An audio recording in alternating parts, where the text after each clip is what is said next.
আসসালামু আলাইকুম। প্রথমেই বলে রাখি, আমি কোনো দল করি না, দলীয় প্রভাব মুক্ত। যা বলবো জনগণের পক্ষে বলবো, সাধারণ জনগণের স্বার্থে বলবো।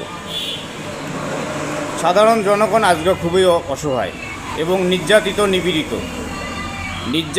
নিপীড়িত।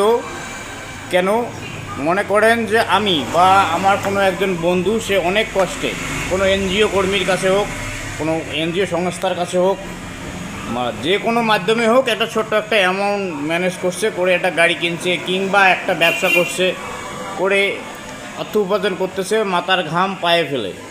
কিন্তু এইখানে কিছু গ্রুপ গিয়ে চাঁদা দাবি করতেছে। যদি আমি চাঁদা না দিই তাহলে আমাকে পাথর মেরে উলঙ্গ করে হত্যা করা হচ্ছে, আমাকে নির্যাতিত করা হচ্ছে, আমাকে লাঠির আঘাত করা হচ্ছে, আমাকে ছুরির আঘাত করা হচ্ছে। সারা বাংলাদেশে এই সমস্যাটা ব্যাপকভাবে চালু হয়েছে। আমরা এই সমস্যাটার হাত থেকে মুক্তি পেতে ছাত্ররা জীবন দিল, জুলাইয়ের দেশ স্বাধীন করলো নতুনভাবে।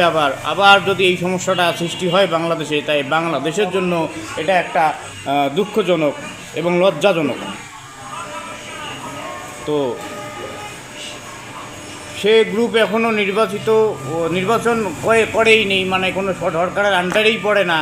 সরকার নাই হইতে বা দলীয় ক্ষমতা নাই পেতে যে অবস্থা শুরু করে দিছে, তাতে তো মনে করেন যে সাধারণ জনগণের অবস্থা খারাপ হয়ে যাবে তারা যদি নির্বাচনে জয়লাভ করে।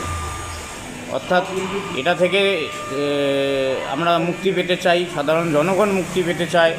তাই আমি আবার স্টুডেন্টদের কাছে বিশেষভাবে করজোরে অনুরোধ জানাচ্ছি যেন বাংলাদেশের যে কোনো প্রান্তে চাঁদা দাবি করে এইরকম, সেটা হোক অফিস আদালত, সেটা হোক ব্যবসা, সেটা হোক কোনো অটো সিএনজি, সেটা হোক কোনো পিকআপ ট্রাক, যে চাঁদা দাবি করবে আশপাশের জনগণ তাদের ধরে ওখানেই